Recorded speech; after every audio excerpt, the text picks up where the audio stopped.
Hi, and welcome to the Stockscores Market Minutes for March 26, 2012. Quick reminder, you can subscribe to my free weekly newsletter at stockscores.com/newsletters.asp. We're also putting on a Stockscores Canadian Active Trader Expo in Calgary, Vancouver, Toronto, and Montreal. You can see the dates there on screen. If you go to the address on screen, stockscores.com/expo, you can see a video outlining what we'll be doing at this expo. All right, let's get into the analysis. This week's topic is Alpha is back. And alpha stock are those that are able to move on their own story and less on what the market does. If you want to beat the market, the best way is to pick the alpha stocks, those stocks that are moving quicker than the overall market. Now, in the past year, there have been very few alpha stocks because of market turmoil. What we've seen instead is that most stocks are trading with a high correlation to one another. Well, in the last, I would say, month and a half, 2 months, we've seen stocks start to be able to trade on their own story again. In other words, there are people out there willing to pick stocks again, whereas in the past they were just trading the market. The result is that we have individual stocks that are doing well again. Now, to find alpha, the best thing to look for is abnormal activity.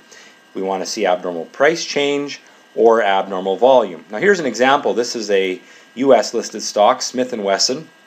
It's the stock that I wrote about in the weekend newsletter some time ago. And you can see here on screen the stock traded abnormal volume with abnormal price gain. Well, in the months that followed, that stock has really been a strong performer, but it all started with that abnormal activity. Now, if you go look at stocks that have done really well over the past few months, you will see, I would say 9 times out of 10, that they started their strength with abnormal price and abnormal volume action. And that's something that you can filter for with the Stockscores market scan. All right, let's get into the analysis. The first chart up is the S&P 500. This is, of course, our bullish chart. We've been bullish on this market for some time. There's a little bit of a bump along the way in March, but really we've got a nice steady upward trend. We hit new highs today, and I remain bullish on US stocks.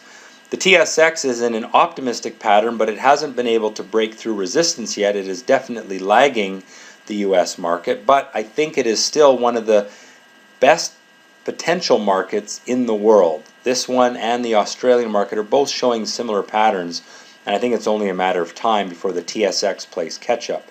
The US dollar has been coming down over the last week and a half. That's a positive for the Canadian market and positive for commodities. However, the US dollar is now at support at that upward trend line, so it may bounce in the next few days here. We want to watch for that because that will take some money out of the recent strength in gold and silver stocks. Volatility has really fallen off the cliff. That means fear is out of the market. I'm a bit concerned at how much volatility has fallen because it tells me that investors have grown somewhat complacent about something bad happening. If there is something bad happening in the market, let's say conflict between Iran and Iraq, or pardon me, Iran and the U.S. or just generally Iran against the world, or let's say there's a problem in Europe, in Portugal or Spain, we're going to see that volatility jump up real fast, and we could get a bit of a sharp sell-off. So I think you want to be a little bit defensive given the complacency of the market as evidenced through the VIX. Gold has come up for the last few days. That's mostly because the US dollar has fallen off, and it should move back up. But again, with that US dollar testing support right now, I'm a bit wary about gold continuing this 3-day run in strength. Oil is in a bullish long-term pattern, but a bearish short-term pattern, but it's coming to a point where it has to resolve what's happening. I think we could see a break to the upside here and a continuation of that upward trend, but again, a lot of that depends on what happens with the US dollar. So I am bullish on US stocks. I'm neutral on Canadian stocks and gold. Oil, I'm bullish, but we really need that break out of that flag pattern. Basically, we have a market where the US stock market continues to lead. Commodities are bouncing back, but we really need that US dollar to break that support for that strength to continue.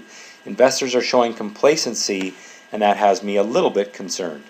Well, that has been the Stockscores Market Minutes for March 26. Again, if you want to learn a little bit more about the Stockscores Canadian Active Trader Expo, go to stockscores.com/expo. Have a great week in the market and trade well.